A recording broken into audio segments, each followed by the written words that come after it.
Good morning, my Teaserking family. How's everybody? Merry Christmas. I know it's tomorrow, but we'll celebrate it 2 days in a row. We had a good day yesterday hitting Wake Forest plus 1.5. That was my bowl teaser for the week was Wake Forest plus 1.5 plus 4.5 with New Mexico State. That's our free pick, getting 9.5, 10.5. Here's where this is why it's so critical to know the team and the players. Hartman played and Wake killed him. Hartman doesn't play, Wake's not going to kill him. And this is why I'm waiting on UCLA and Utah and USC and those type of teams. Spencer Sanders is out for Oak State. I'm not going to play him. Oklahoma, I believe, has Gabriel. Washington should have Penix. These guys are not transferring, so it's a matter of if they're getting ready for the NFL or they feel they need to show the NFL. Like Hartman gained a lot by showing what he could do, more so than if he would have sat out and they would have, well, I'm resting for the NFL. Now, are the teams telling them, look, we're going to draft you? And if the guy's stupid enough to believe that, even if it is, you want competition, as we learned from JP Morgan yesterday. Hey, Bobby, I can see you got my message that I'm on, so I'm glad you're getting it. You missed my economics yesterday. It was pretty good. I hope you watch it. You'll learn a lot from it. I was pretty thorough on it yesterday, so I hope you watched it. But if you didn't, it'll be a nice watch for you. So again, Wake Forest today. We have Middle Tennessee, San Diego State, and it's really not worth it. If you got to play it, maybe under. I have been pretty hot this week. I've got the over in the Air Force Baylor game of 43 down to 37, and it was 30-15. I was a little surprised Air Force won that easy. I didn't check the box score if Chapin played, the Baylor quarterback. Houston yesterday, minus 1.5, so winner. I heard guys taking Lou Lafayette. Like, what the fuck? Name one player on Lou Lafayette, and you're betting it. Just idiots. Houston was the play. Minus the 1.5, and they win by 7, I guess. And then Wake Forest last night, getting 4.5 with Hartman. That was easy. And today, if you want to play, I would take San Diego State under. They're just an under team and Middle Tennessee and everything. There was a class yesterday. Anything. It's not on my page, my channel, really? Are you sure? I did an hour class.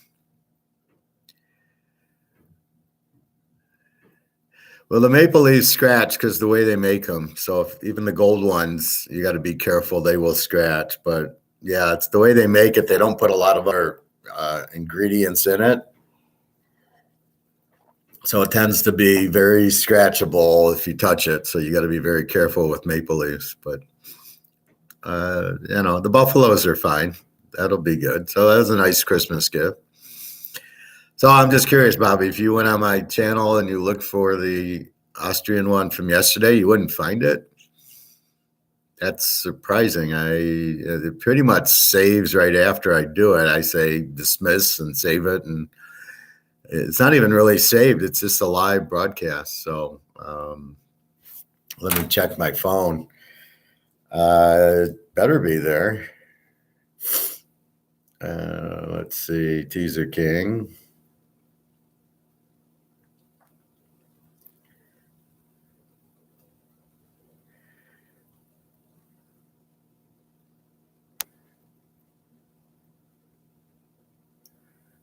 Let's see.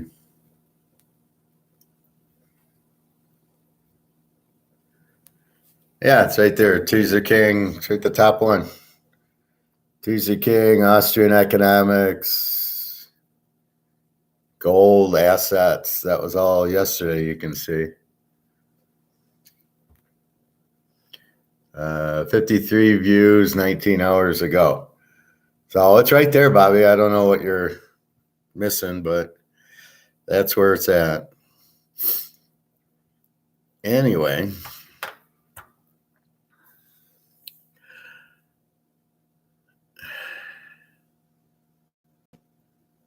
I just showed you. It's right there. So I don't know what time I did it.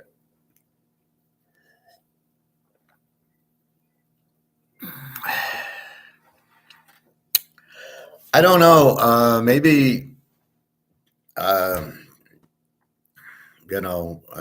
cancel the subscription and resubscribe. Maybe you need to do that. I don't know why. Um, I don't know anybody else that has your problem of they can't. They most people know when I'm on.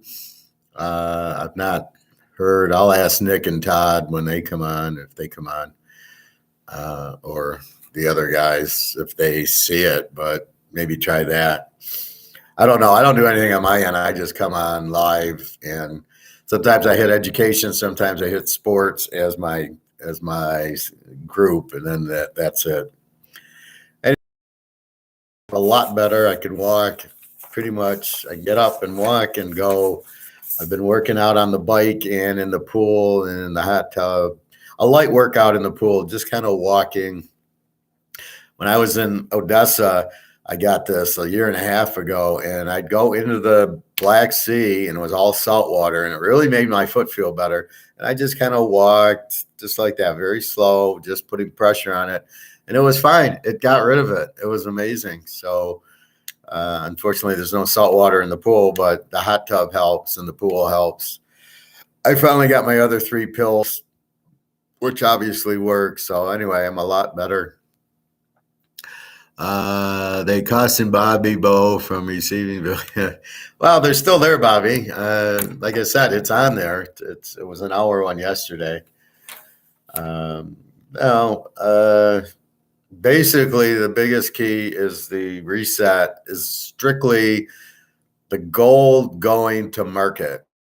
So I explained a lot about market yesterday. Oh, the Great Reset, right? There's no such thing as the Great Reset. All it is gold and silver are being suppressed on COMEX, and they're going to be reset to market value. And I got into baseball cards and silver and everything yesterday. So if the Mantle card's worth 100 grand, that's the market, because the market's based on me and you doing. It's based on me and you agreeing on a price. So price is the market, basically. With silver and gold, we don't have that. We don't have, it's being disassociated. It's not real. That's what I keep trying to tell everybody. The gold, the COMEX is not the real market. It's a fake market set up, designed to scam everybody into believing gold and silver is not at market price, and therefore it's not what it should be. So the reset will be gold and silver going to their price. I don't drink that over, but overdid it last night. Oh, I don't drink it. Yeah, well, it's the holidays. It's okay. I don't know what you take for a hangover, if it's coffee or something. You basically have too much sugar in your system, because that's all alcohol is. How's your weather there? Well, you're in Florida, so you probably are okay. Here I went to the gym. It was 6 degrees, probably below zero, but it said 6 in my car. And we were supposed to have gotten snow last night. I look out, it's a little snowy, but I can't see the roads from where I'm at in my apartment. So I don't know. Avocados probably are good for everything. I would say coffee or water. You have too much sugar in you, basically, because that's all alcohol is. So you've got an overload of sugar, so you have to devalue the sugar, and I would assume water or coffee will do it. With no sugar, no sweetener, just half and half, or green tea, something like probably green tea with the honey and the lemon and the ginger and the cinnamon. Probably fixes everything, I would think. I maybe try that without the honey. It's in the 30s here in Tampa. So is this a Putin plan to freeze America? Because my girlfriend in Ukraine says, "Oh, it's not that cold here." I says the whole U.S. is cold. Like I've never seen this before. Yeah, it gets cold in Michigan, or it sweeps down the upper states, Minnesota, Detroit, Chicago. This is fucking crazy that it's hitting everywhere. Anyway, let's see how it affects our games today. So let's go through our new lines. Well, it's not usually that cold Christmas here either in Michigan. It's usually in the 30s. Mostly it's not white. It's green and pretty tame. All right, so let's go through the lines first. Minnesota 4.5, 48.5. Up from 3.5, 47.5. I don't know why the line would go up. Jefferson's playing, so I don't know what's going on there. Cleveland 3, 32.5. Up from 2.5 and 32.5 because it's windy. Detroit 2.5, 43.5. That line hasn't moved. Cincinnati 3, 41.5. That line hasn't moved. Buffalo 8.5, 40.5. That line hasn't moved. Tennessee 3.5, 35.5. That line jumped to 5, and now it's 3.5 and 35.5. Let me refresh this.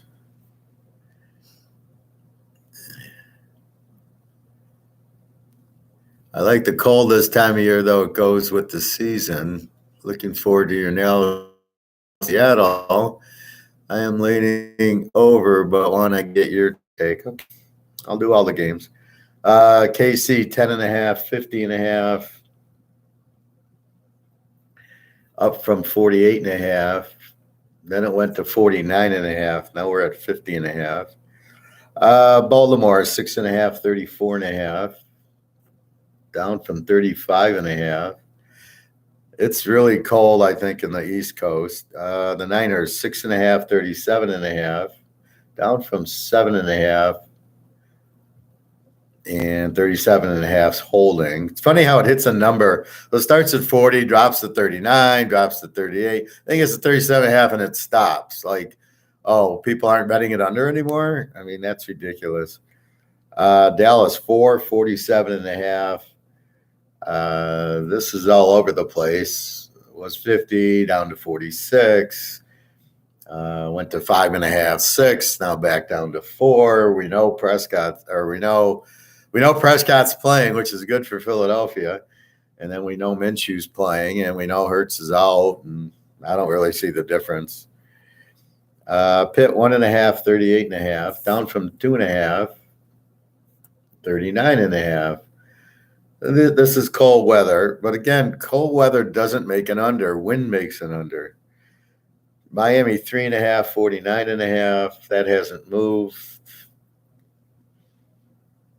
Denver 3, 36.5. This line moved from 1 to 3. 36.5 stayed. Tampa, I see 8. I see 7.5, 8.5. Now it's back to 7.5.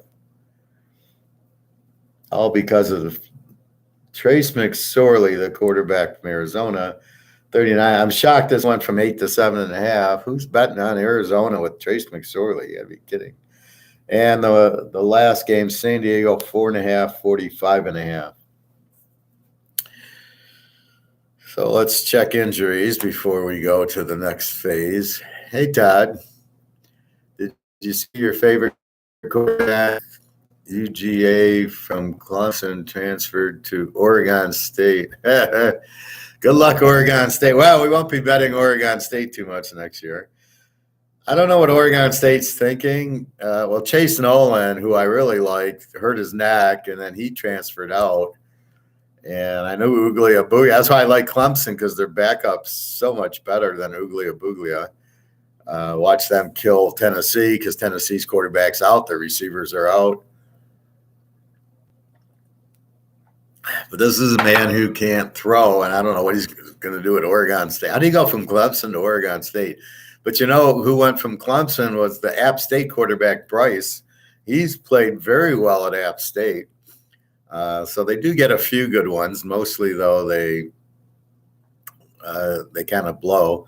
Todd, a quick question for Bobby. Bobby says he doesn't see when I come on the notice Howard's on. Do you see my notice when I come on? Do you see that I am now? Oh, Howard's starting his show. Do you see that? Because Bobby's not seeing it, but I don't know. I don't do anything on my end. I just come on. Ooglia Boogia sounds like a freaking Freddy Cougar type character, like the Boogie Man. Yeah, well, he sucks at Clemson. Yes, my alert comes on. Okay, so Todd and Bobby got to get together. So Todd sees my alert, Bobby doesn't. So why don't you see my alert, Bobby? Maybe check it and check it off and check it again or something. I don't know. All right, let's go through injuries. So Arizona. So we know Jacksonville beat the Jets with the terrible quarterbacks that aren't even in the NFL, that just draft Rising Jets. I mean, it's not that hard to figure out. The Jets had Rising, they'd be in the playoffs already. All right, Arizona. Well, we know both quarterbacks are out. A lot of guys playing.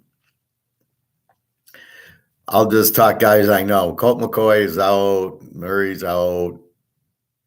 Rondale Moore's out. The receiver. But I don't see Connor on here, which means they're going to run Connor a lot. When you lose the quarterback, it's not like Trace McSorley's going to throw the ball 56 times. And if he does, it's going to be little dinks and dumps and little roll-offs to the tight ends and little flares to the running backs and little crossing routes. It's not going to be big things. So there's going to be more of a running game. So this game probably goes under because they probably – first of all, they're going to have a tough time with Tampa's defense. Secondly, they're going to have a tough time. They're going to have a tough time, throwing the ball. So it'll be a lot more running. So it'll be like an Army-Navy game. Atlanta, we got Mariota's out, we know. Pitts is out, we know. And that's it. So they must have their running back. I can't think of his name back, so that's good. Atlanta, they've got the Cincinnati quarterback, who I keep drawing blanks on.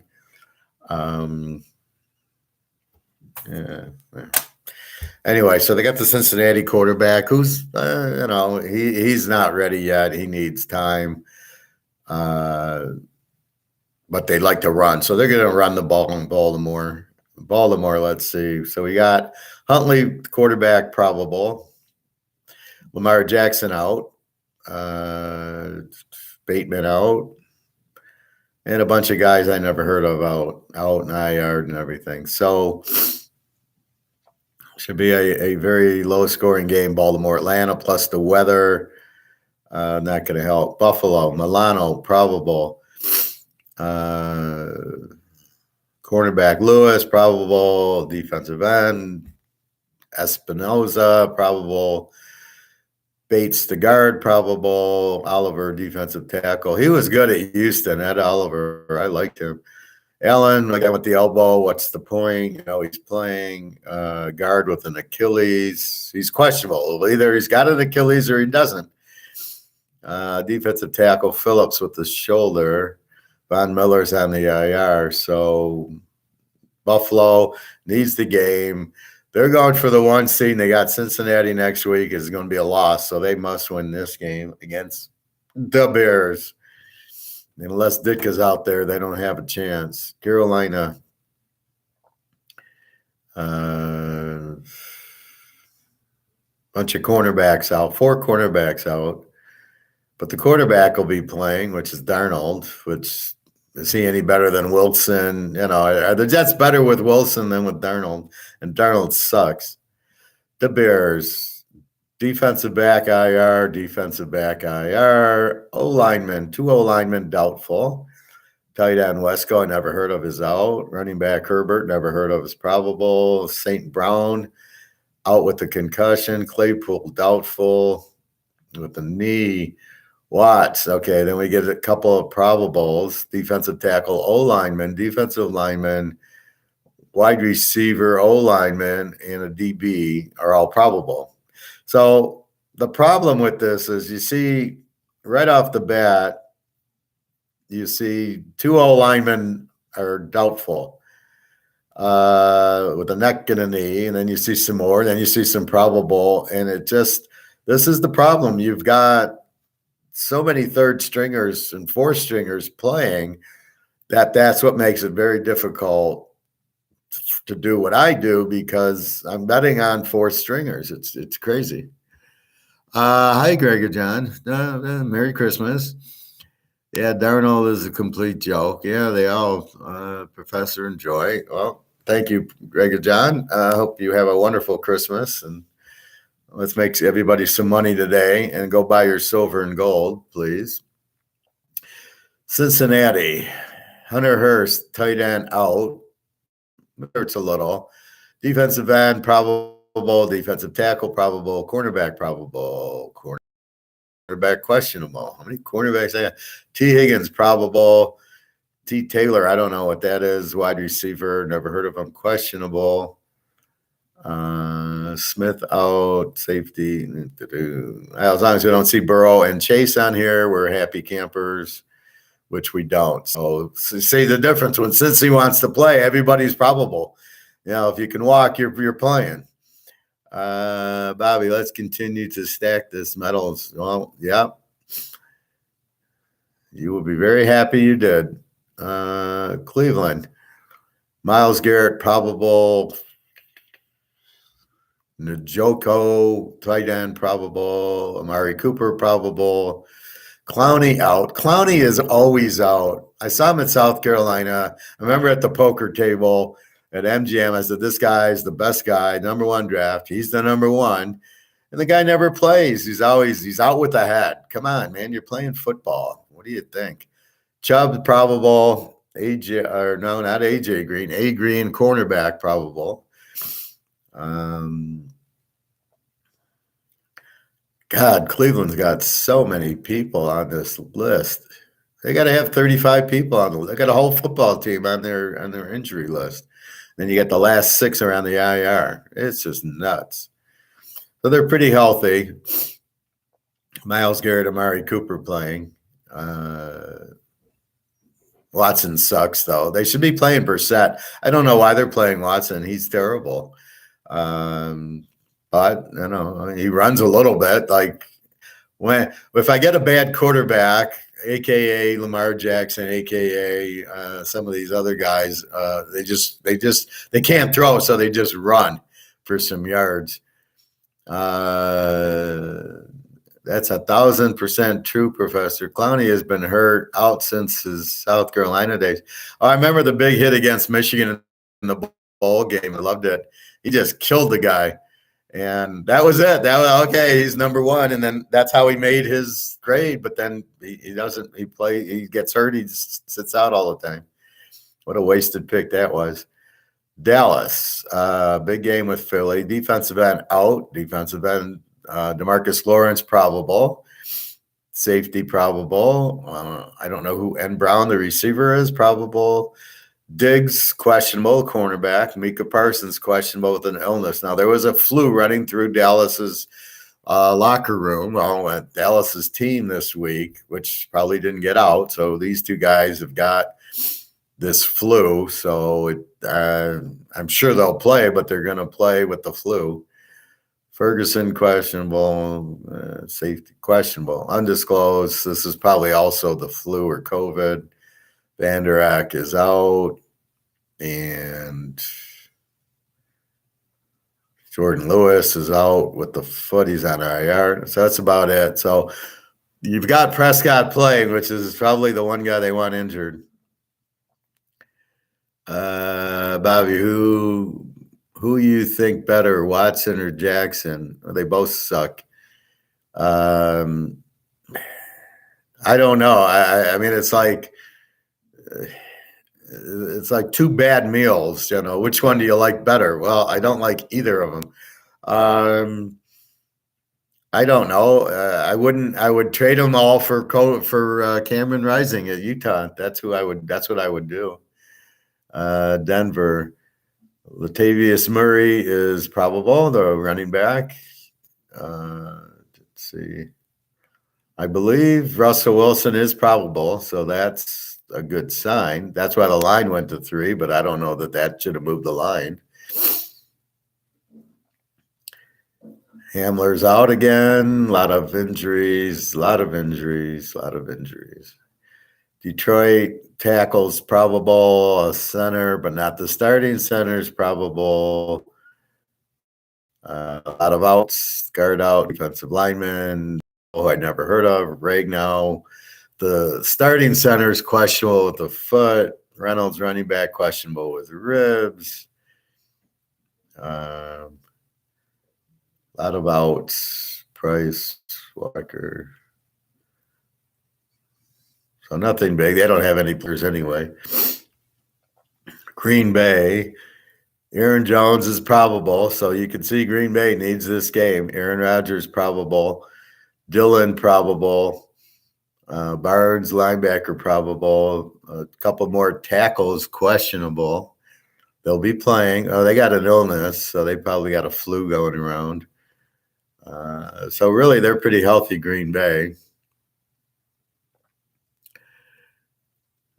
It's like McDonald's or Burger King. Yeah, it's pretty bad, isn't it? I got some pig ears cooking for tonight. Pig ears? Never had pig ears. I'll eat, ham, but not pig ears. I love pig ears. You ever tried it? No, I haven't. I'm not running to try it. I hope Rising or Henner make it big on a good NFL team. Henner, who's Henner? You talking Hainer from Fresno State? Yeah, those are very good. Hartman looked good yesterday. It's not rising. It's rising, I think. You're talking Utah. Thompson Robinson, I like. And the kid from TCU. And, there's a few. Van Dyke doesn't come out next year, but hopefully he regains his stuff. But, yeah, these are so much better than what's out there. Hainer and Hartman and Rising and Thompson Robinson and the kid out of even Bo Nix. I mean, look what he did. I mean, there's a lot of good quarterbacks out there. Houston, that'll be quick because I don't know anybody on Houston.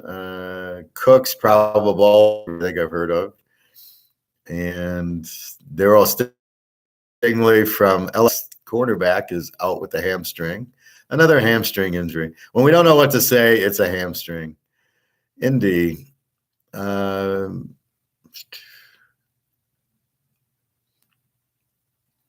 Taylor's out on the IR, and the rest, tight end, Granson, who I've never heard of, Strachan, a wide receiver, is probable.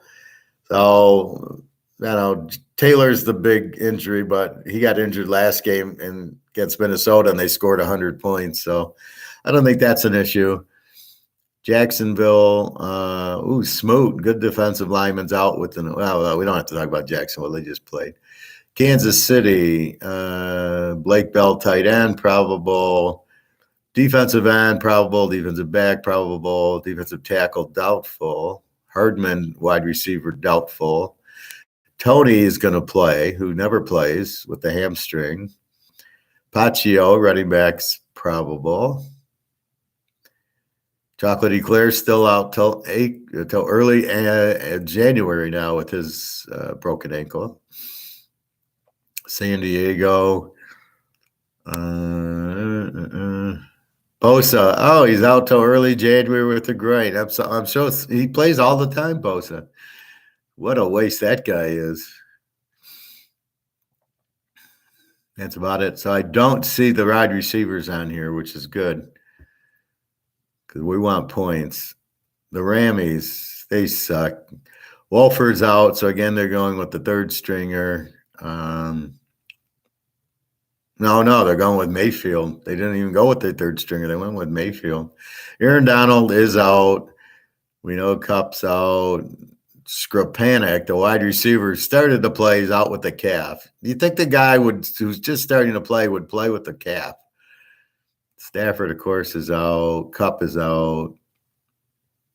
So they're basically a team that, hey, we won the Super Bowl last year. Oakland, safety probable, cornerback out, tackle questionable. Bunch of questionables will all play. Martinez, the linebacker's out for personal reasons. Okay. You want to play football or you want to just sit around? Miami, linebacker probable, tight end probable, defensive back probable. Miles Gaskin is questionable with an illness. Let's see. They got a shitload. Bunch of nobodies. I like how their coach was a towel boy for San Francisco last year, and they made him the head coach. Unbelievable. Minnesota, Kyle Hendricks playing linebacker, and another linebacker probable. Another linebacker probable. How many linebackers they got are sitting on the injured list? Jefferson, he's playing with the chest. That's good news. Smith, early January, the tight end. And a bunch of nobody else's. The Giants, who play Minnesota. Thibodeau, questionable with an elbow. He's another one of these losers who look for excuses to sit out. Smith. Yeah, nothing major. The Jets we've seen. New England, they don't have anybody to talk about. They don't have. I've never seen a team without a running back or a wide receiver. That Stevenson. Okay, the running back's questionable with an ankle. That means he'll play. The rest of these guys suck. O-lineman. Why is Hoyer even on the team? Quarterback from MSU. He sucked. New Orleans, let's see. Jarvis Landry's IR. Olavi's out with the hamstrings. So note that. That's actually a player we know. They're playing Cleveland. Cleveland -3, 32.5, and no Olavi. But he's out with the old hamstring injury. Ingram, running back, is out, but I don't see Kamara. He's playing, so a lot of running, I would imagine. Philadelphia, Pascal, wide receiver, probable. Hurts out. Minshew, probable. No loss in talent there. Both safeties are going to play. There's a big game for Philly. They can clinch. When you see the end of the line, that light at the end of the tunnel, you play and you play hard. They want to end it right now, Philly. Don't be surprised if they get the W. Pittsburgh, Miles Jack is probable. That's good. Harris, running back, probable. He's the only Alabama guy that kind of plays hurt. It's amazing. D-Wad, not TJ Watt, is probable. Who cares? He's a fullback. Freiermuth, probable. Pickett, probable.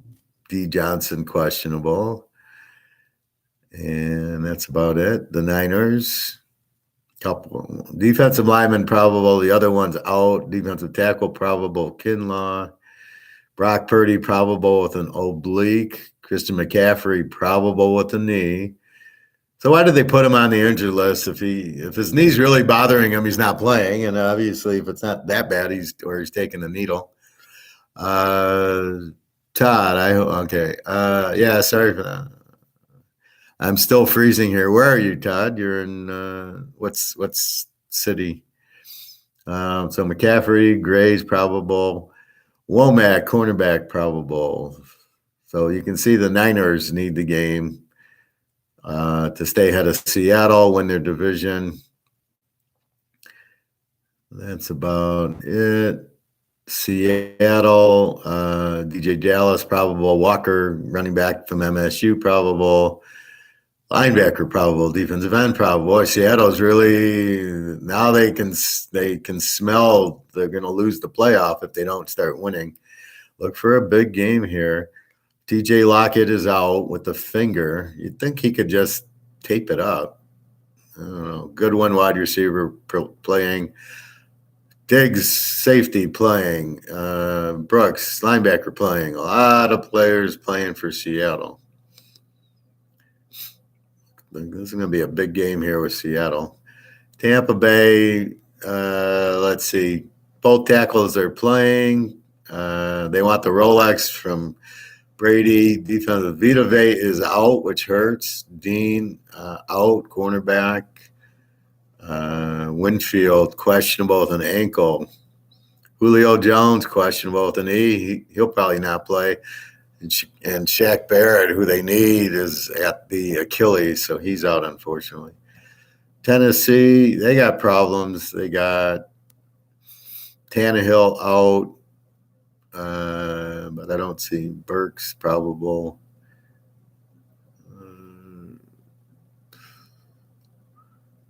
Farley, Jackson, Phillips. Quad Cities in Illinois, next to the river, only 60 miles.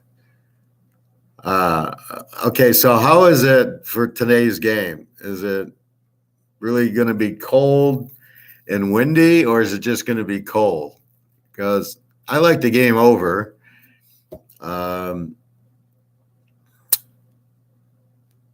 So if it's just kind of cold, they'll just put on the skin diving wear, and I can get over because Fields will run and Buffalo will run, and the running quarterbacks will score for me.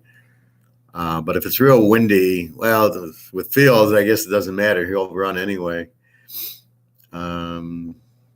This year here, it was freezing yesterday. I haven't gone out. I'm going to go out after, get my Chinese food for dinner, and get my go soak my foot in the hot tub because it closes at 1:30 today.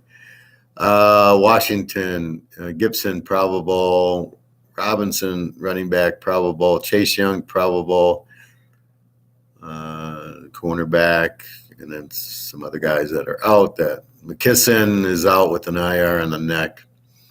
All right, gentlemen, that's your injuries. So after digesting that, let's go through the games.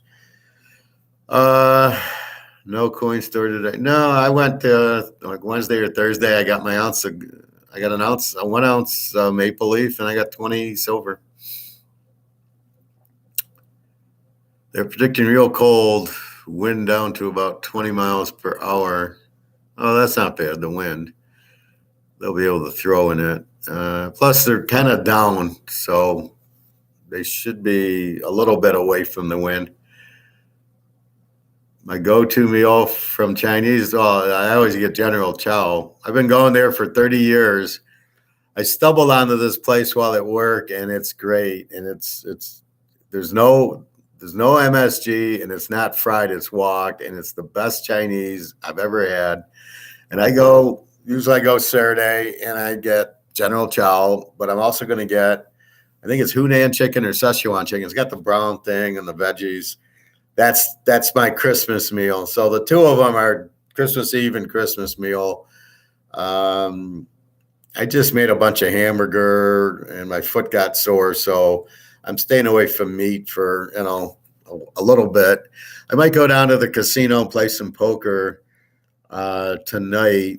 I haven't decided yet, but that was a thought, was to do. I like doing that New Year's Eve. I used to get the buffet and then go there. Yeah, I got a 1 ounce gold coin. It's not General Chow, it's General TZO. It's the best. It's by far the best. It's this chicken, they put it out, they wok it, and it's just the way they make it, it tastes great. It's called General Chow, TSO. And no, but my Chinese is going to cook it better than your Chinese. So it's just very, very good. And it's no MSG, and it's not fried. So it's very, very healthy, and it comes with some broccoli. I usually get an egg roll with it, but I get it on the dinner, so I get all this chicken. I don't get the rice, and the rice isn't really good for you. Too many carbs. Hell yeah, Professor, got to kick some ass in poker and then take the winnings and grab some more gold and silver. Well, that's what I've been doing. Anytime I get some winnings, it's even I'll buy 10 ounces of silver. But yeah, I got the 1 ounce maple leaf. That was 1922. The U.S. American was 1982, I'm like, why should I spend $60 more when gold goes through the roof and it gets reset, which is what the reset is? Is it going to matter if I come in with an ounce of U.S. or Canada or Cougaran or British or whatever? And no, oh, you got an ounce of gold. Okay, very good. That's all anybody cares about. So um, yeah, I mean, why spend more on it? They also had Credit Suisse gold bars, 1 ounce gold bars. They're little, they're not James Bond big bars. They're just little bar. But, I asked the guy, what's the difference? Like, what should I get? It was a little bit cheaper. And he said, it's just people prefer coins. So I said, well, I'll stick with coins then. If I know it's more preferred, and this is in a container, it's in a plastic, so I just let it go.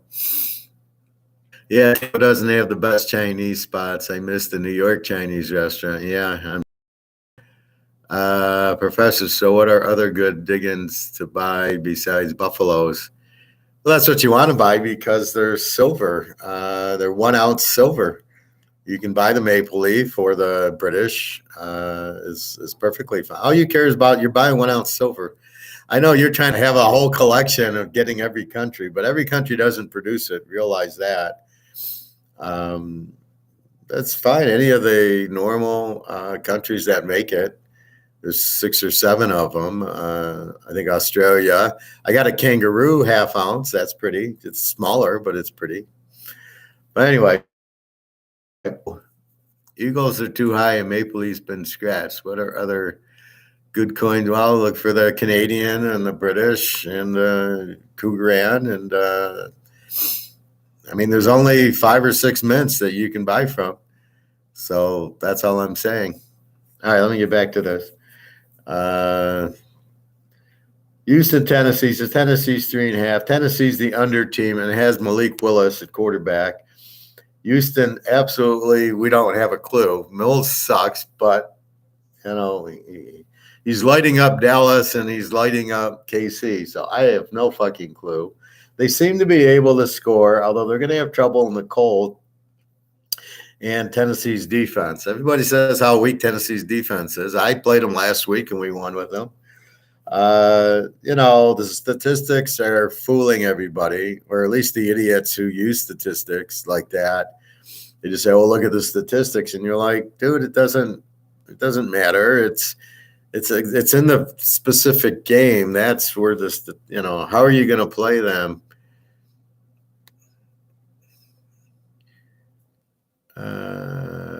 Yeah, I can't believe how the Titans are going to shit. Well, they've lost. Tannehill's not playing. Henry's there. It's who they're playing. It's all matchups.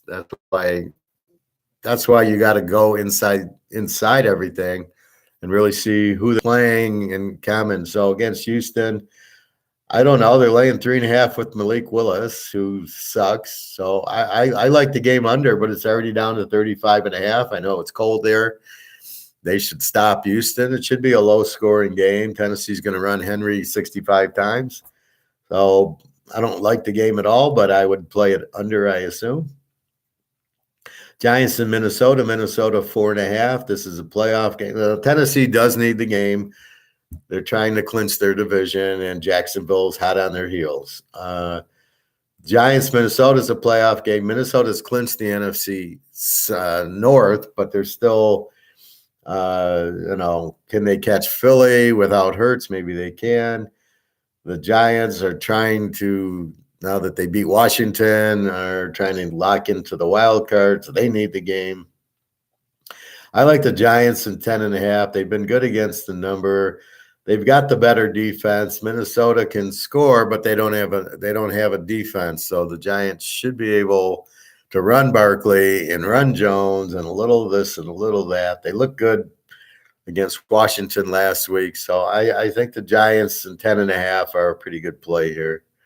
New Orleans, Cleveland, another playoff game. They both need it. Hard to believe Cleveland's still in this wild card thing. This is how bad the NFL is when teams that aren't even 7-7 at this stage are in for a wild card. It's pathetic how bad the league is. Cleveland 3, New Orleans. They won't have a Lavi. Dalton's okay. It's going to be cold. I guess windy off the lake. 33, 32 and a half. The 32 and a half is way too low. I mean, if you're going to make that on it, then give me New Orleans in the 9.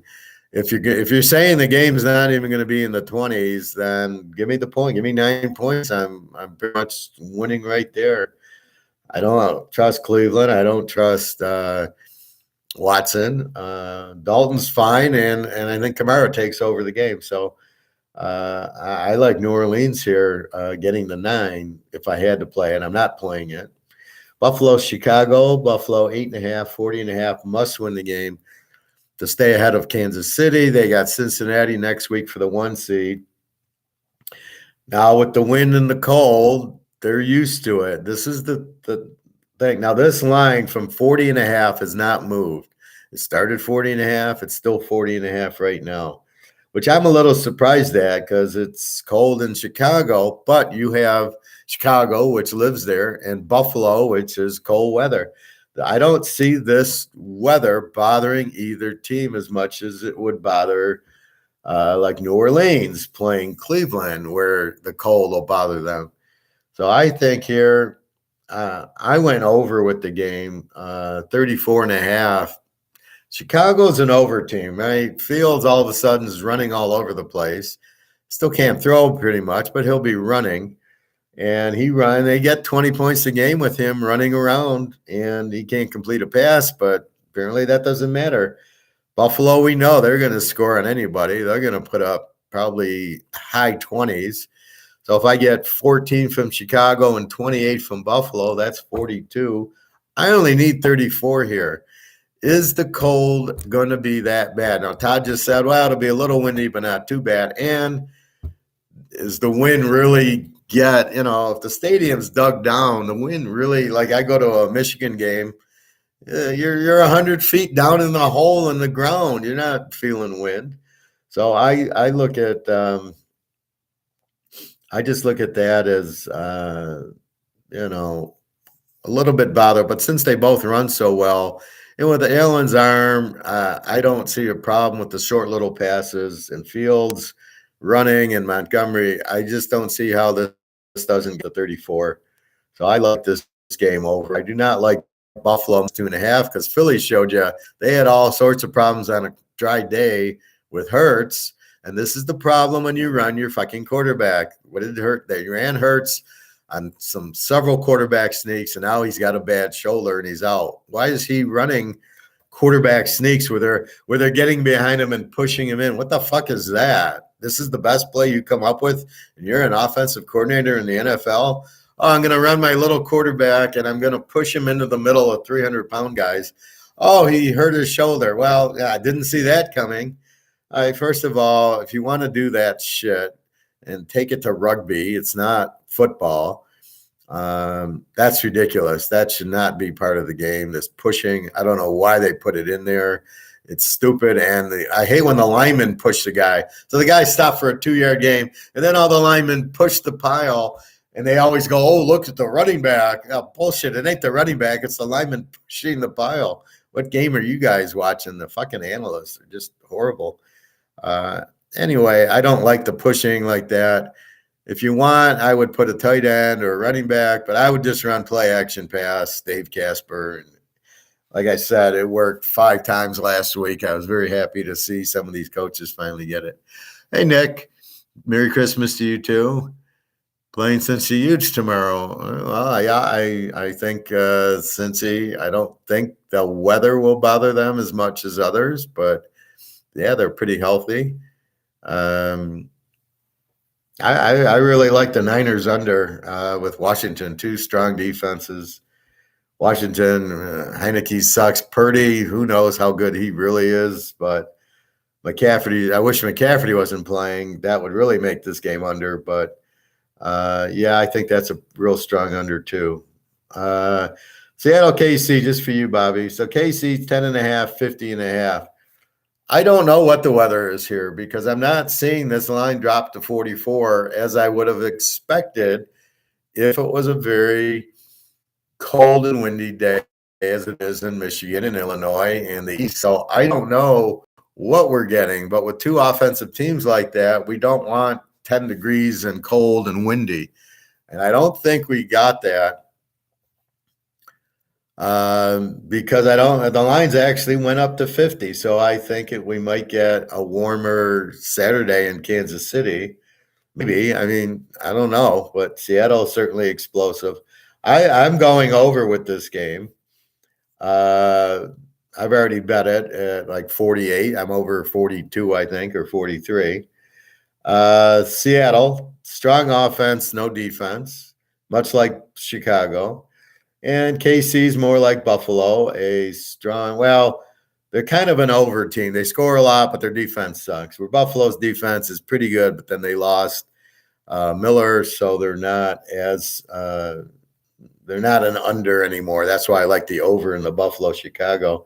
But Seattle KC, you got two over defenses, and you got two fairly good offenses. Seattle, Geno Smith's fine with Metcalf and Walker and everything, and KC, we know Mahomes and company. So this should be all we want now. A 50 is a 44, which is 24-20 is all we want. I can't imagine this game doesn't hit the 30s because I think one team's going to make the other team score more, right? Because you're not going to blow out. KC's not going to win 30-0 here, right? So neither team has the defense to stop the other, which makes it a close game, which makes it go over because I got to score, you scored, and they both need the game. They both must win. KC has locked up, I think, the West, but they're still after the 1 seed, and Seattle needs it to catch Frisco. So this is a playoff type of game.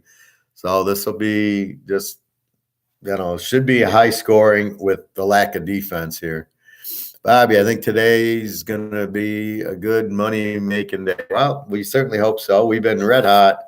I was 10-1 last week, and I was 9-2 the week before. So I'm starting to actually get a feel for the NFL, which only took me about 7 weeks because no preseason. And again, we're betting on a bunch of third stringers, except for like Mahomes and the receivers, but most of the defense is third stringers. That's what makes it difficult. But we just make the adjustment and go over in most of these games. Okay, Cincinnati, New England. Cincinnati, the A team, best team in the league. Lane 3, 41 to New England. What the fuck is with this line? I got Cincinnati -6. How is this only 3? Now, there'll be cold and wind in New England, I'm sure. I don't think it'll bother Burrow and Chase too much. Burrow from Ohio originally. And they're in Cincinnati. So I don't know, unless it's very strong wind, that it's going to be a big hindrance here. Again, the cold's not going to bother Burrow. It'll be the wind bothering his passes. New England's got nothing. Mac Jones sucks. Stevenson's all they got. Cincinnati's defense has been lights out. They're clearly the best team in the league, and they'll show it next week beating Buffalo. New England's just an under team. I mean, decent offense with Patricia. If they're going to run that lateral play, they're not going to win too many games. And a kind of an under defense, although they gave Oakland, well, they really gave Oakland 27. It was, tied 27-all. They didn't stop Oakland from tying the game up. And that wonderful lateral play, which works, 0 times. That lateral play is designed for kickoffs. And Stanford Cal had 9 option quarterbacks on the field at the time. 9. That's why it worked. You can't have 5 offensive linemen on the field and think the fucking play's going to work. I've never seen it work in the pros. It never will work in the pros because these idiots don't know what to do. They don't practice it. It's a stupid play. Just throw a Hail Mary. What the fuck? You ran the guy. I assume it was Apache where he was going to lateral it to the wide receiver who was going to keep running. Not throw it back. Well, what good was it going to do to throw it back to Jones? He couldn't throw the ball. You had linemen downfield. You had no time on the clock. Just go to overtime. Bill Belichick, the genius, really. So Cincinnati, much stronger team, much better quarterback, much better defense. They got them all over, much better coaching. And you got Joe Burrow, the best player in the league. So I agree with you, Nick. Cincinnati. Plus, you get Cincy +3. Maybe you play a 7-point teaser or 6.5 and get it 3.5 by the half point. But yeah, definitely Cincinnati here. They need the game. This is a playoff game, but New England, man, after losing to Oakland the way they did, they're done. They're told, yeah, they're at home, but this is not the game New England wins without Brady. With Brady, they win it. They win it with Mac Jones. Detroit, Carolina, playoff game. Detroit's an over team. They score and they don't have a defense. Carolina, under team. They don't have a quarterback, so they don't score, and they play pretty well defense. They lost the Pitt 24-17 last week as the favorite, and as I say, it's the roll. Here they're the home dog, and Detroit's a road favorite. Good luck, Detroit. Bobby, I'm looking to win today and take the profits to the coin store to close out the year. Yeah, well, there you go. So first of all, as we proved last week, Detroit can't be a road favorite. Had the Jets in 7.5. Then the Jets went favored for some reason. But we won with the Jets in 7.5. They should have won the game. Detroit gets a lucky fourth down, Dave Casper play. So I got to give them credit. They ran my play, the play action pass, and I'm telling you, it always works. I saw it in 5 or 6 other plays in different games. It worked every time, just like a charm. Carolina at home, we hate Darnold. He sucks. I actually played the game over 37.5. Detroit will get you over. I mean, they got over last time. Well, the 17 last week's 37. And that's with Zach Wilson, who absolutely is horrible for some reason. He's not that bad a quarterback. And Carolina's been scoring a little, and their defense isn't that good. So I think this game gets over. I'm a little bit scared of Darnell to take as the dog, but I do believe that's a good play, is to bet against Detroit as a road favorite. So like Carolina as the dog, but I like it over a little bit more. It's a playoff game. Should be a tight one. Atlanta, Baltimore. Baltimore 6.5, 34.5. This is a playoff game because Atlanta can catch Tampa. Baltimore is fighting Cincy, but failing. Lamar's out, so that leaves Henley, who I don't know how good he is. Atlanta's an even team. They score, but they lost Mariota. They now have the Cincinnati guy, who I can't remember his fucking name. And Baltimore with Henley looks like shit against Cleveland. They drove the ball on Cleveland. This is my only loser last week. They drove it down their throat like 6 or 7 times. They're inside the 30-yard line. They get 3 fucking points. What kind of coaching is that? Take your point. You've got to score to win. You don't just keep going forward on 4th down and missing, and then you miss 2 field goals. You can't just keep doing that and not scoring points. Then you lose 13-3. Good morning, SE. Yeah, Mac Jones needs to get his quarterback license. Well, okay, so explain why they're not using Zappy. It's a must-win game. They got the best quarterback sitting on the bench. What the fuck, right? That's what I question is what is going on with these coaches. You got Zappy. You already got him. Why do you continually go to Jones? He sucks. He sucks since last year. He had a few good games in the beginning. Then they figured him out. Now he sucks. And you got Zappy on the bench. You know, with the Cincinnati kid, I would take normally I would take Atlanta as the dog. They cover like crazy this year. But how much do we want to trust that? But Huntley looks like shit too. Over under a 34 means it's supposed to be a really cold day. I initially liked the under at 37, but now at 34, that's 40. That's just too low. I almost like the over, but the quarterbacks. This is a real tough game. This is a game I'm just kind of ignoring. I should think if you need to play it, you take Atlanta and 12.5.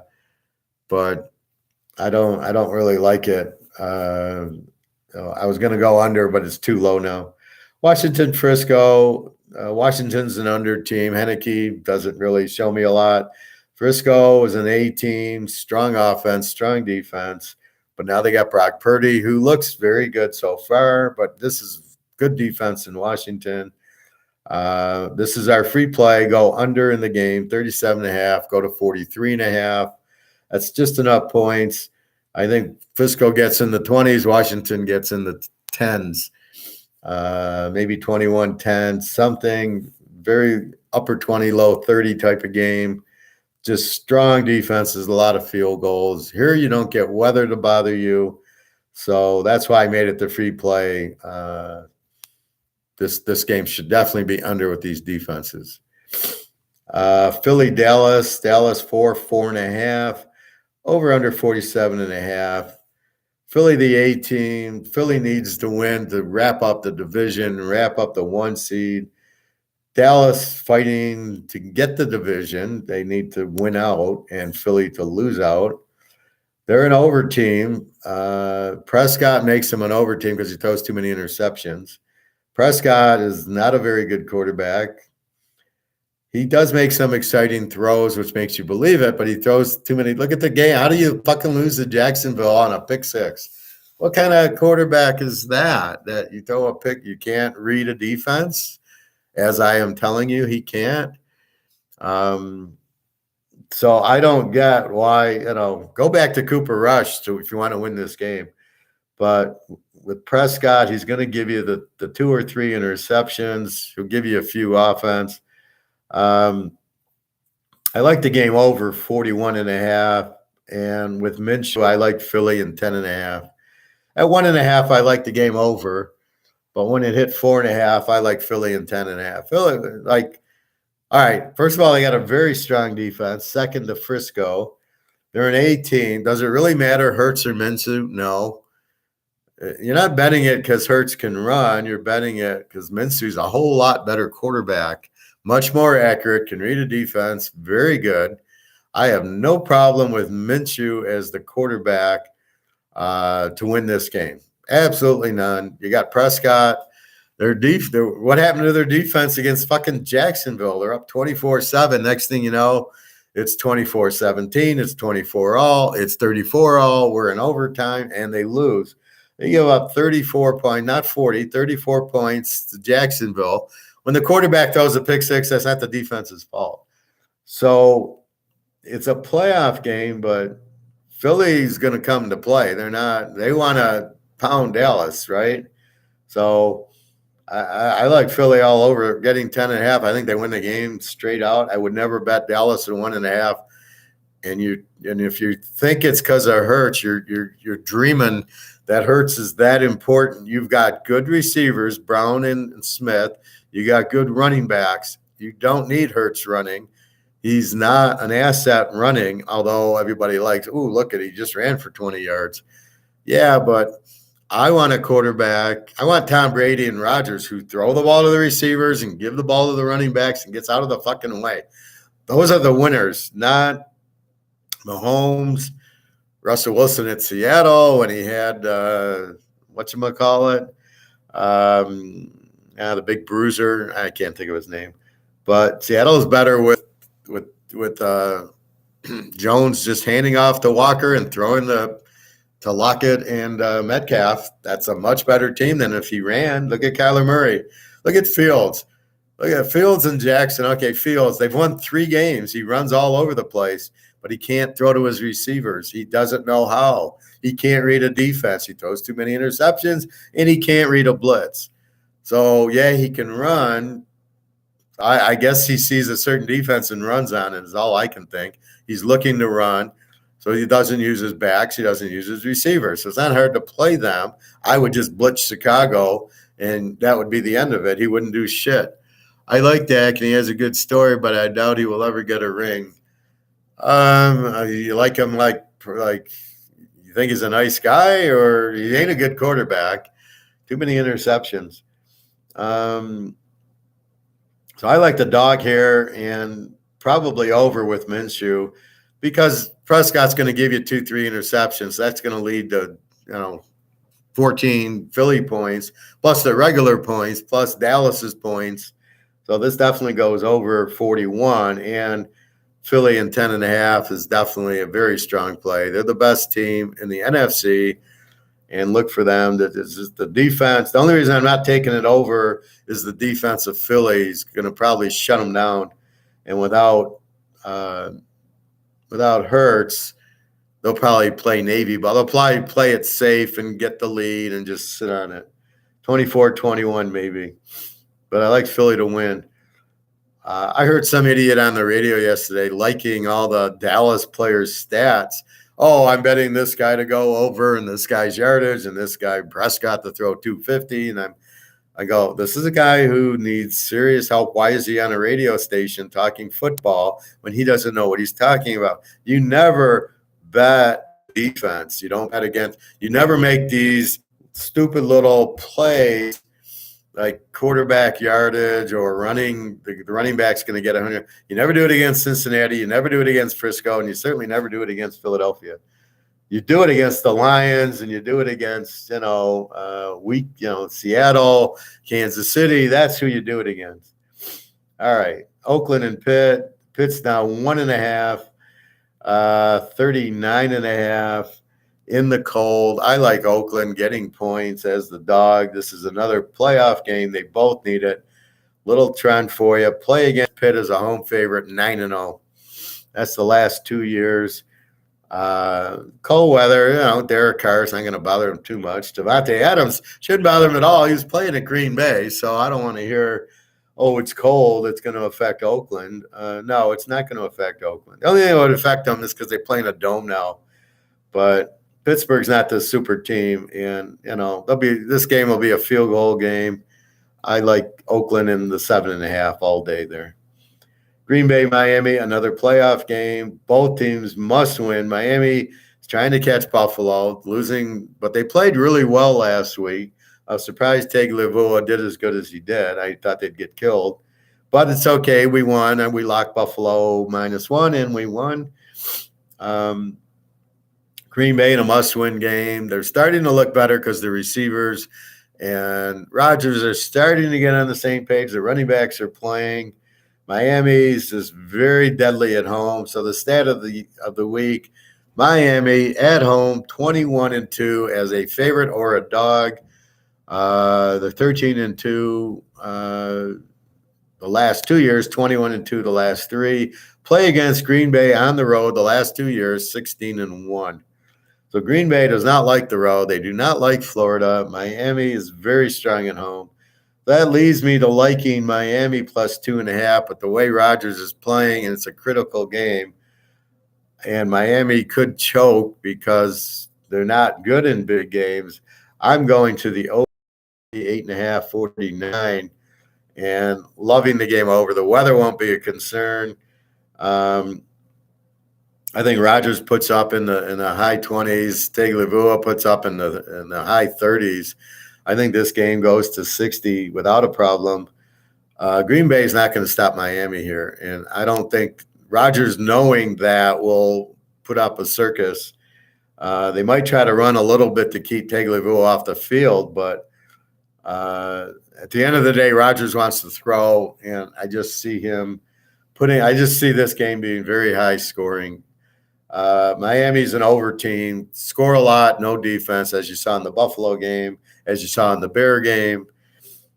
Green Bay, kind of an even team. They were an under team, but they're starting to get their act together. The new receiver that Rodgers is throwing to, and the others coming back, the running back. So look for Green Bay, more of a mid-20s team, and their defense is not that strong. So you got two kind of weak defenses.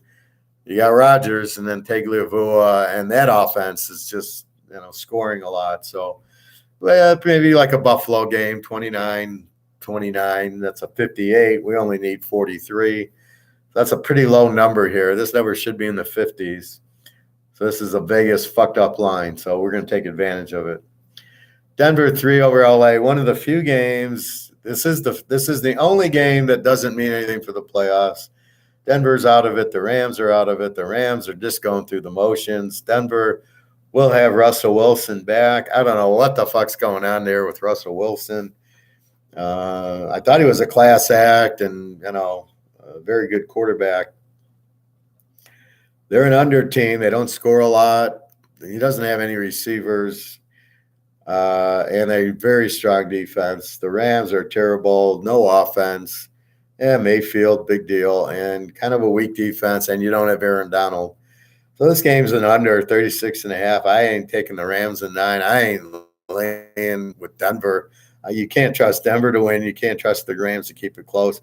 I think under is a pretty good play. You got real strong defense in Denver without an offense. So 20-9 again. This is 36. You go to 42.5. So I think you play this game under. Tampa Bay, Arizona. Arizona is playing their third string quarterback, Trace McSorley from Penn State, who I don't mind. He wasn't bad when he filled in Baltimore for Lamar. He looked pretty good. Tampa Bay is an under team. They're starting to score a little bit more. They have a good defense, but there's a lot of injuries. Arizona is a W team. They don't score, and they have a terrible defense. So I'm thinking Brady can light up this defense. McSorley is not going to do much on this Tampa Bay. I like Tampa minus the 1.5. I think Tampa obviously needs the game, but this is not back against the wall for Tampa because they're not out of it. They're still in the lead. They still need to win, but it's not we need to win, it's do or die. That's backs against the wall is when it's do or die. This isn't do or die for Tampa because they're still winning the division. But it's obviously a very important game. They're in Arizona. They get good weather. This is a team they should easily beat. Arizona's terrible at home. Play against Arizona at home, 14-1. And that's with Kyler Murray. So I just think they started to look good against Cincy, and then Burrow woke up and said, fuck you. You're not beating us in the second half. And Burrow did what Burrow does. But Arizona, without a defense, I just think Brady can light them up, and we just need to win by 1.5. And then the last game, San Diego, Indy. San Diego needs it. I don't believe Indy can get there. Play against San Diego, as we talk every week, 26-5, the last 31. So that's 2.5 years. They win close. I mean, they just don't blow you out. They win close. San Diego, 4.5. You can take Indy in 10.5. Jonathan Taylor's out. But because both defenses suck, and of course, we all know that Bosa's not playing, a big surprise. San Diego over defense, Indy and over defense. You got Matt Ryan, who's playing better, and you got Herbert, and you got the receivers. I like this game over. I can't trust Indy in 10.5, although I think that's a winner if we look what they did against Minnie. But because we're looking what they did against Minnie, we're going to use that here and say, well, shit, they're going to score 30 points. They're going to give up 40 points. This is a 65-point game, and I got to do 39.5. I love this game over. That's the key game. So I've got 4 locks going, and this isn't one of them, but it probably should be.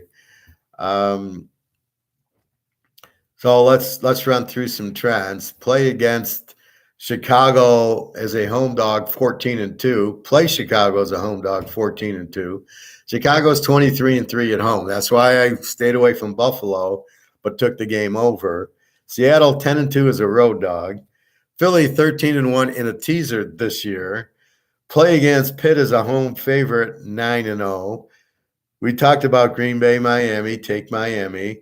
Play against Arizona at home, 14-1, and play against San Diego, 26-5.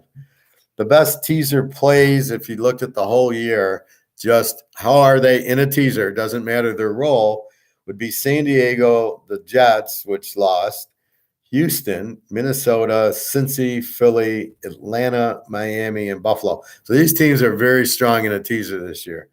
So, yes, the Jets. Now, it's not 100%. So the Jets, I've been on every week, and I've been winning every week. Had them against the Lions, and then this was just, I don't know where they got this other quarterback from. And is this new quarterback better than Wilson? That was a strange move. the teams you want to play against, just bet against them in any role. Minnesota. So Minnesota's on both. They play close games. Chicago always loses. Tampa Bay's been terrible this year. The Rams, New Orleans, Atlanta, Indy, and San Diego are the 90 percenters. So if you just bet against LA, New Orleans, Atlanta, Indy, and San Diego every week, you'd win 90%. Then there's Cleveland, Washington, and Jacksonville. Well, yes, Jacksonville did get the win. So it's, not an exact science where we'd all be rich just looking at this trend. But again, this is just another method to my madness. Now, if I'm looking, I go, oh, maybe I'll take Denver. Nah, they blow. New Orleans. Yeah, well, they got what? They got Cleveland, Atlanta. They got Baltimore, Indy, San Diego. They play each other. So, but then Atlanta, on the other hand, is also a play team. So they're playing Baltimore. So I could see, so that means that game's going to be close. Buffalo against the Bears, Miami against Green Bay. So that's good. Philly, that's where I'm picking up Philly, 13-1 in a teaser this year. That's why I locked them against the Bears, and they made me sweat, but they won.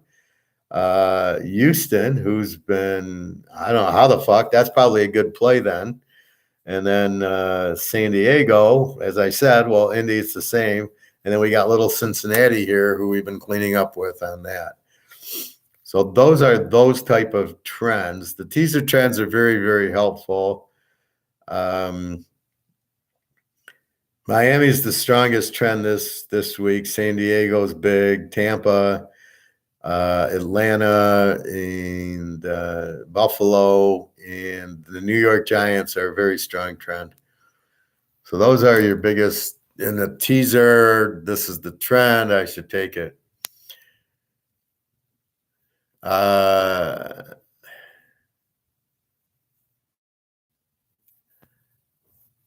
Yeah, Russell Wilson used to have Marshawn Lynch. Yeah, there you go.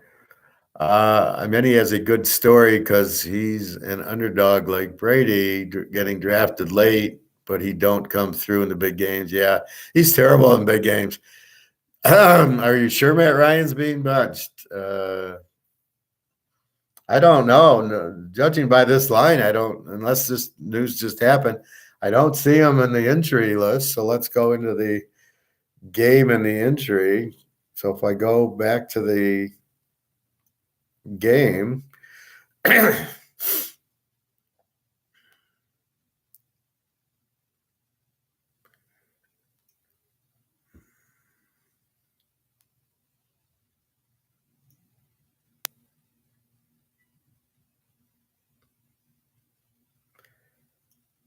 so if we go into Indy, and let me refresh.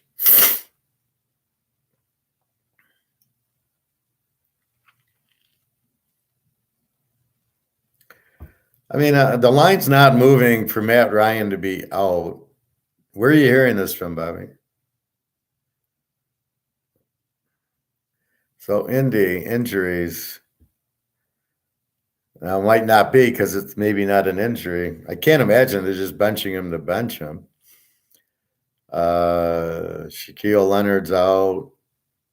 Jonathan Taylor's out. I don't see where it's saying that. Let's go into Yahoo News.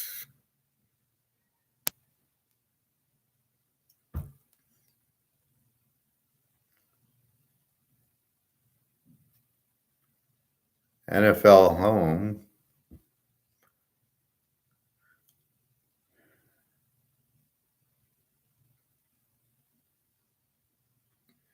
All Giants accounted for after deadly mall shooting. Where the fuck was this? Minnesota?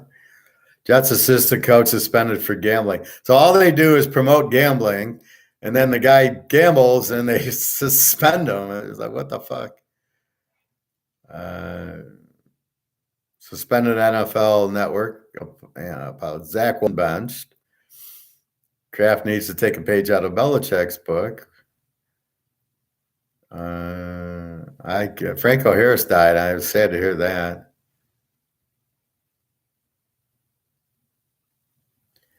Hurts won't be ready, and Bengals inactivate players. Bears week 16. Falcons, Bengals.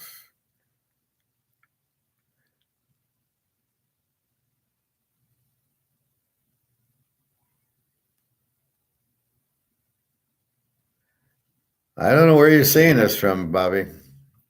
I mean, this would be in the news on Yahoo. Let's see the Bengals inactive players.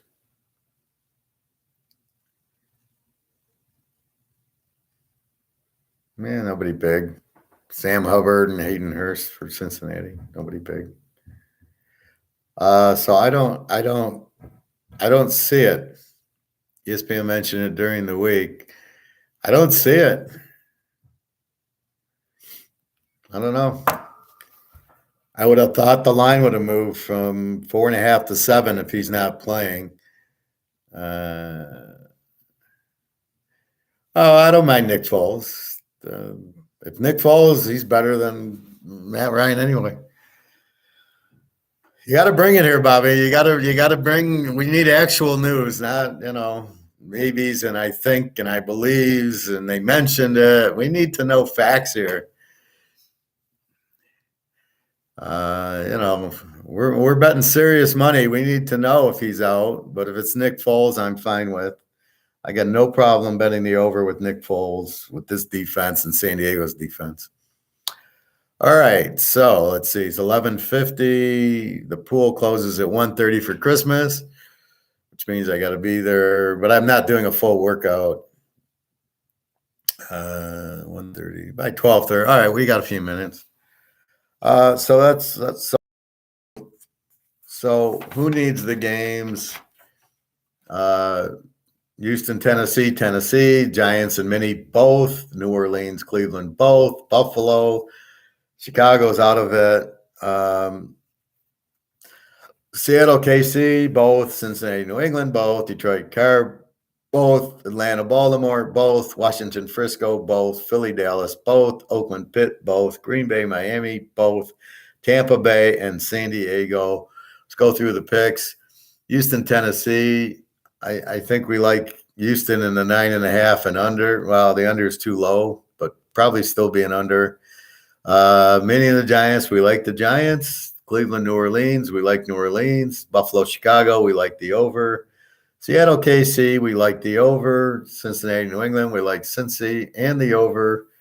Detroit, Carolina, we like Carolina and the over. Atlanta, Baltimore, we like Atlanta. San Francisco, Washington, your free play is go under in the game. And on the second half of the free play is New Mexico State, which goes Monday. Next week we'll have a lot of locks going. Philly, Dallas, we like Philly. We like the over. Well, we don't. We like Philly more than the over because we're afraid of Philly's defense. And Prescott could have 4 interceptions. Oakland, Pitt, we like Oakland. And I like the over, but with the cold, let's just take Oakland. Green Bay, Miami, we like Miami, and we like the over. Denver, LA, we like the under. Tampa Bay, Arizona, we like Tampa Bay, and probably the under. I don't know if Trace McSorley will have 5 completions. And San Diego, Indy, based on whoever the quarterback is, Bobby might be the quarterback. We're going to go over in that game. So those are the games and the picks. We've gone through the injuries. It's too many teams that are still alive in the playoffs. Now, part of it's Tampa Bay only winning 2 games, so that whole division is still alive. The Carolinas and the Atlantas should be gone by now with 4, 5, 6 wins. We'll see about, Philly wants to block up the 1 seed. Green Bay, Miami. Green Bay must win. But I wonder if they lose and Detroit lose, if Green Bay is still out of it. I'm under the impression Green Bay needs to run the table, but if other teams lose, they got 2 games left.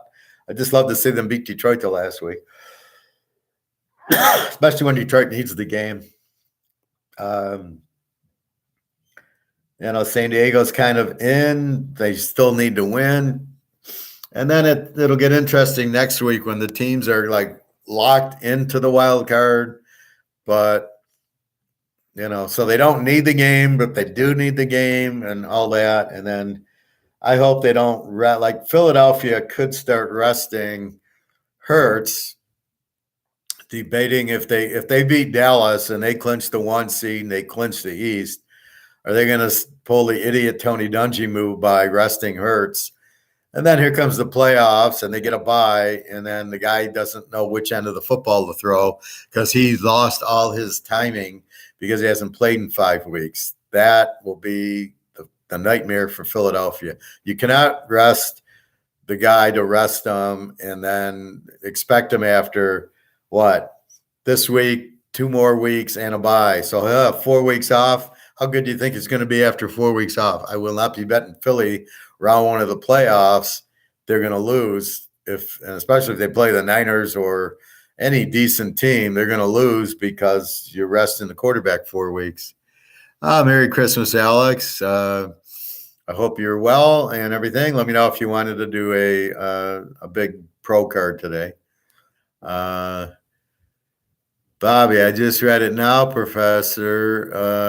Foles is starting, and Eli is the back, so Ryan will be a third stringer. Who's Eli? Eli Manning? Is he playing or what? Who the hell is Eli? Okay, I'm fine with Foles. Bobby, you going over bowl games next week, Professor? Well, I went over this week's already. I still can't believe how low the USC line is against Tulane. The USC quarterback's got a pulled hamstring. Now, he's supposed to be probable. They're 2.5. Tulane's a very good team. Don't count Tulane out. They're an A team. But I do like USC if the starting quarterback plays. Ellinger. Yeah, the kid. Well, he wasn't bad. I liked him. I don't know if they know how to create the offense. I talked about that yesterday.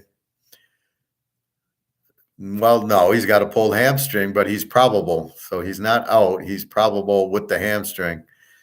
And I don't think he can get ready for the NFL draft. I don't think he's ready. He can be drafted. I think he's another year away. I think Caleb Williams plays. He's not out, but he did hurt his hamstring in the last game against Notre Dame. Talk about a team that's getting screwed from the playoff. What the fuck you got Ohio State in there and you don't have Utah or USC or Kansas State in there? I'm looking for Kansas State to roll Alabama. They're going to pound them. They're much better team than Alabama, and they're getting 6.5 now. They're going to come and they're going to we're going to prove it to you. They had a hard fucking schedule. Baylor, TCU twice, Kansas, Oklahoma, Texas. What the fuck? And they're getting no respect. They're a good fucking team. That's all I know.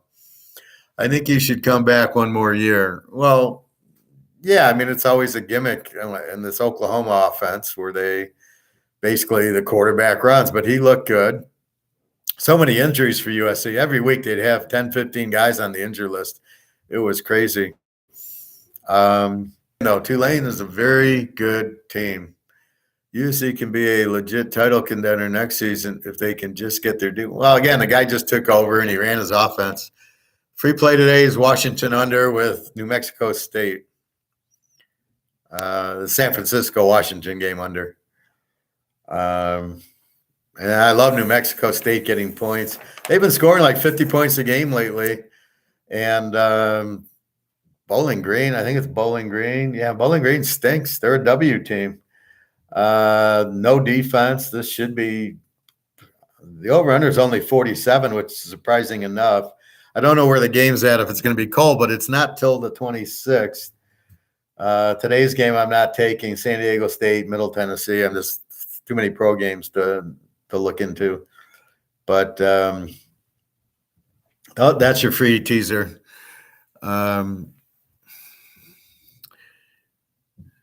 You think Raya is a good coach? I think he's a good offensive coordinator. I love New Mexico State. Absolutely.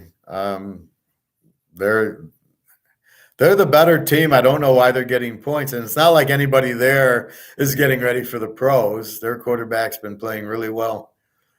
What are your thoughts on Purdue LSU bowl game? I think Purdue's quarterback's out.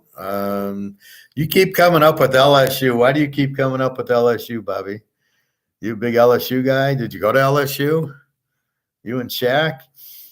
Uh, LSU's 14 and a half. Over under of 58, I think. Or did it move? I don't know. I think Purdue's quarterback's out, so but I think LSU. You got to check the injuries. I don't know if Daniels he hurt his ankle. I don't know if he's the LSU quarterback's playing. New Mexico State will be motivated first bowl game in forever. Well, and they're a better team than Bowling Green, and I like their quarterback, so I win the game straight out. Also, I think my line on the game is New Mexico State -7. And here they were laying 1.5, and now they're getting 3.5 for some reason. I don't know why the line's been moving on Bowling Green. I didn't like when the line moved on Baylor from 6.5 to 3.5, and then Air Force got them. But we still won the over in the game. So I don't know why the money is going on Bowling Green, but I'm not saying that the quarterback for New Mexico State's injured or in the transfer pool. I don't see him in the transfer portal where he wouldn't be playing. But as long as he plays, yeah, they'll win big. I don't know, Bobby. We got to look, but I think there's a lot of injuries. I'm not playing the game. I got many other fish to fry in the bowls than that one, like Georgia, even against Ohio State. Again, why is Ohio State in the playoff? You just lost to Michigan 49-20, and you're in the playoff, and that was the only team you played. They basically ran it down the throat. What do you think Georgia's going to do with a much better offense than Michigan and a much better defense? They're a much better team. I don't get Ohio State in there. It should have been USC, Kansas State. See, I don't like when they look at the losses. They're in a stacked conference, both of them. The Big 12 had so many good teams, and the Pac-10 had so many good teams. USC, UCLA, Utah, Oregon, and Washington, and Oregon State and Washington State. What the fuck? And who did Alabama didn't play, or Ohio State didn't play any team close to those teams, right? Their biggest game was Michigan, who we don't know how good they are because they didn't play anybody except for they won at Ohio State, who apparently sucks. So I don't get this whole little stupid playoff. Why is Ohio State in there? Thank God Alabama didn't get in there. But where's Kansas State? Where's Utah? Where's USC? It's just a fucking joke. I'm an LSU fan, and Professor is a Utah fan. Well, I like UCLA, and like I just said, TCU, Baylor, Georgia. I'm not a one-person fan. But Utah's very good this year. Okay, so I am a UCLA fan this year because they're blowing out everybody. So it all depends. Well, he's not my boy, but all I do is look at the numbers. When you throw 30 touchdowns and 2 picks, and you personally beat USC by yourself, that's the guy I want to bet on. It's like me betting. What was the bet I just made? I took Wake Forest yesterday because of Hartman. So you can call me my boy Hartman. But that's how you win. You bet on the good quarterbacks. I had Wake yesterday because of Hartman. And I'll be on Utah if Rising plays. And I'll be on UCLA if Thompson Robinson plays. And Oregon because of Bo Nix. And that's how you do it, Bobby. You look for the good quarterback. Rising should go number 1. It'll probably go Alabama because I don't know. They're so in love with Mac Jones and Tagliavua and Hurts that they think that's the answer. Hurts got it from Oklahoma. He sucked at Alabama. Jones sucks. And Tagliavua sucked till they brought in the towel boy to be the coach. If I was drafting, I would take Rising, Hartman, Thompson Robinson, but I would make my offense that goes with them. I wouldn't give them an offense that they don't fit into. I'd give them an offense that fits. That's the whole point. You're going to bring in Rising, you better run the fucking Utah offense or the UCLA offense or the Wake Forest offense. You can't run a New York Jet offense and look what they're doing to Zach Wilson. Zach Wilson was fucking great at BYU, 40-some touchdowns and 3 interceptions. And look what they've made him. The guy can't even play quarterback anymore. That I blame on the Jets. You need to bring in an offense that was similar to BYU where this guy can excel. That's the point you drafted him. You want to win. That's the offense you got to go with. And it's just fucking ridiculous. Yeah, same here, Professor. I don't get stuck on one team. I usually root for the teams that make me money. Well, that's what it's all about. I usually do favor LSU, Ohio State, and Bama. See, I never bet Bama because they're always way over spot. Like here, I like Kansas State. Ohio State's going to get crushed, and LSU, I like them with Joe Burrow. I don't like them with Daniels. Daniels is not a good quarterback. And they're not using Bote, who I love as the wide receiver, and their defense isn't very good because Georgia's put up 60 points on them. So I don't see where LSU. I would tell you to get on to TCU, Georgia, and UCLA and USC. You gotta adapt. You can't just be on these teams that you like. Like, yeah, when Burrow was there, I loved LSU. We wanted a lot of money, right, Nick?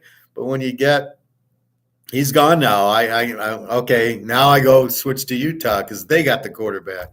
They got the flavor of the month. And I go to UCLA because Thompson Robinson wins the over for me every fucking week because they score 50 points with him. And, and then I go to TCU and they score. And I immediately saw the new coach put in this new offense against Oklahoma and they put up 60 points. And I said, fuck, I'm on TCU because they can score. You've got to be on these scoring teams unless it's a Georgia with such a dominant defense. Yeah, I won't be taking Ohio State flag. Georgia, yeah. They weren't ready for Michigan. They ain't going to be ready for Georgia. That's okay, Bobby. You're drunk, and I understand. You get the hangover. All right, I got 5 more minutes. I got to get to the pool because it closes at 1:30 and it's 12 o'clock, and then I'm off for Chinese. I'm going to bring it back and eat it the next 2 days. Anyway, I hope the roads are okay. We had a traveler's alert until 4:30 in the morning. So I woke up, I look outside, I see it snowed a little bit. I don't know. I know it was fucking 6 degrees out yesterday with the wind chill. It was probably my foot was bothering me. It was so fucking cold. But I'm in gym shoes, so we'll see. But it was good I started the car because my car barely started. It was so cold. So I'm thinking of going to the casino today or tomorrow just to park it inside to warm it up because MGM's got the inside park, the parking deck, so you can be inside and it'd be much warmer. So I'm thinking of going there maybe tonight or tomorrow, and I can see Santa when I drive home. It's called General TZO, General Chow. Not chow mein, but Chow's. It's a TZO. Well, it's very, very good if they make it right with the right sauce. So you got to ask for the sauce. Here they make it very, very good. I think I have a picture of it. I always send it to my gals saying, I'm eating Chinese. So let's see. Let's see if I have the General Chow for you.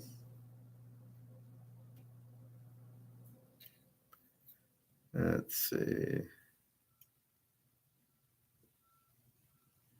I have that for you, Bobby. So that's what I bought, the Canadian Maple Leaf. That was my fun the other day.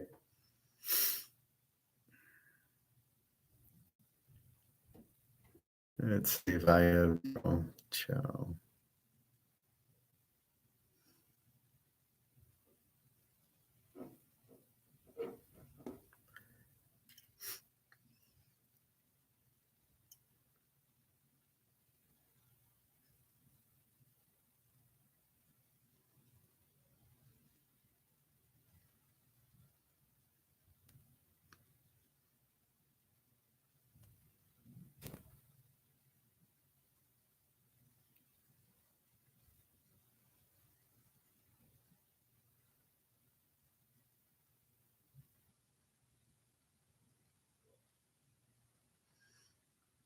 I usually delete it. I don't usually keep it too long, but we'll see.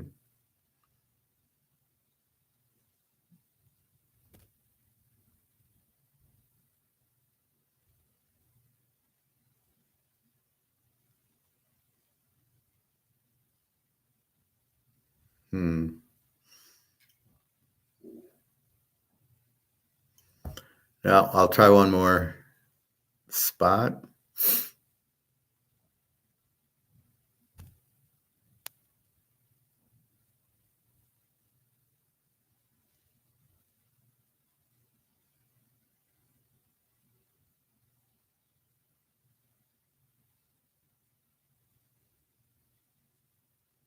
Mm. No, I don't have. I must have deleted it.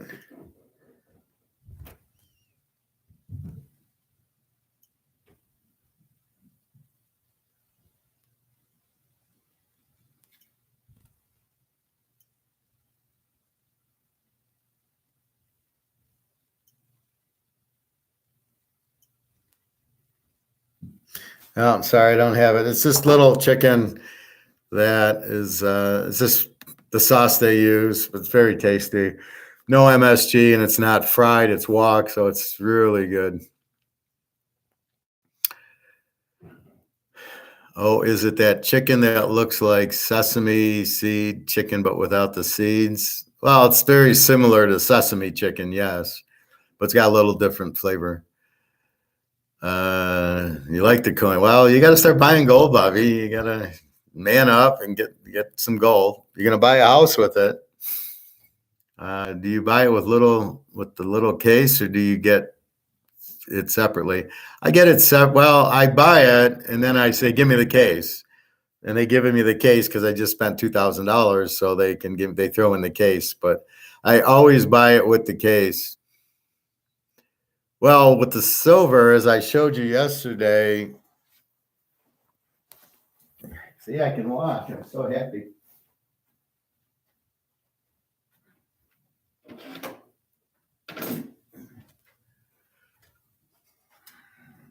See, the silver you put into this, right? So it's got the top. You got the silver in here, right? So you can put 20, maybe 21 silver in here, and then you close it, right? This is what you do with silver because there's too many of them, right? You buy 20, there's no cost. Now, as I showed you, so here's the US, this is the silver one, and that I got, but here's my Canadian one. So to your point, so here's the Canadian silver ounce with the queen on it.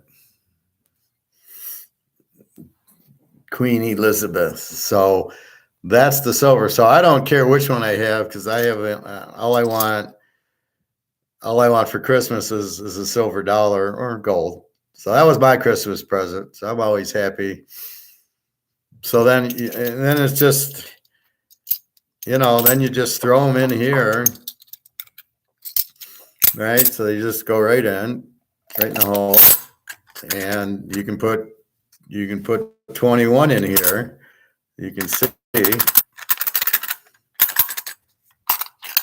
and then you just close it up, and you're done with it. So for silver, all I use is this, and I keep it like that because it's hard to open, but it's easy to open like that. But if you put it directly on, it makes it hard to open. Gives you something to open it.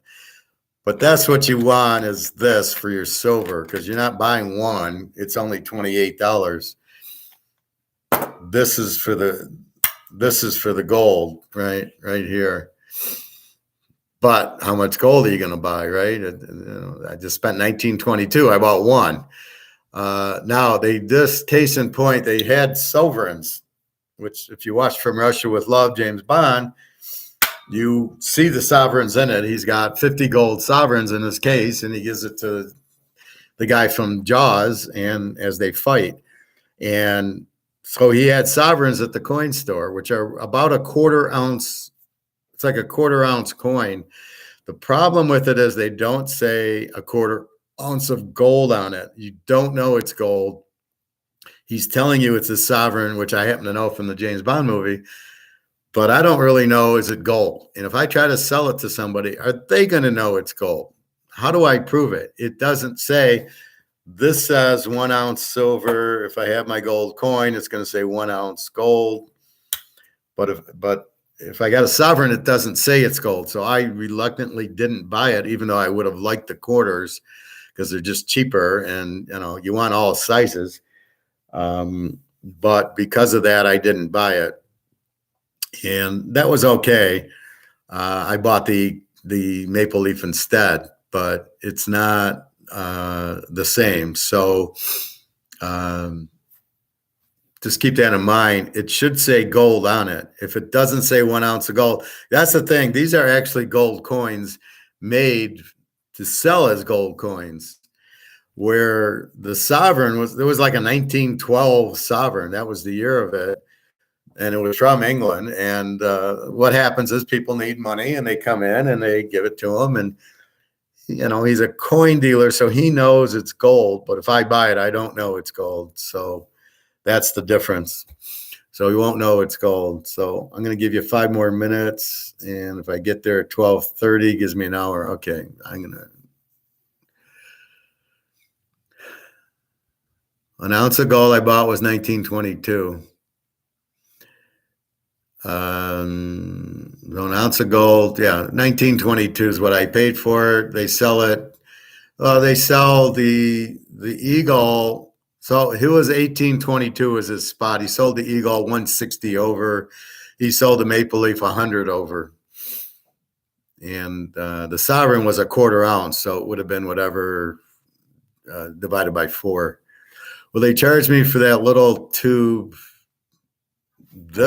No, they won't charge you. This is how I buy. So if you buy 20, it comes in the tube. They give you the tube. It's part of the sale. They don't charge you for it. Normally, because I'm a good customer, they never charge me for that, and they never charge me for these little gold things.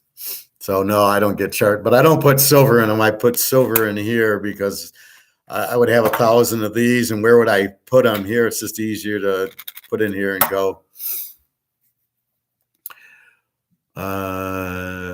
Don't know why it had an LOL in last question. They charged me for that little tube. Okay. You got that gold yesterday. I got the gold a couple days ago. I think when I could walk, I think Wednesday or Thursday, because I hadn't been to the club or walking. I hadn't been off the couch in a week with the gout. So finally I can walk. So I went Wednesday and got felt good. I got the gold. I took a hot tub, walked around in the pool just to stretch my foot, and it felt really good. So I think it was Wednesday or Thursday. About to drink some coconut water to hydrate. Well, there you go. Coconut. Have some green tea. You need to start drinking green tea. Very good for you, for everything. So I recommend that. Anyway, I'm going to go. It's 12:20, and I want to get to the club because they close at 1:30. So I got a little over an hour. I don't know the drive. So I figure I'll get there at 12:30. I'm going right to the pool, and I want to get a hot tub, and they're closed tomorrow.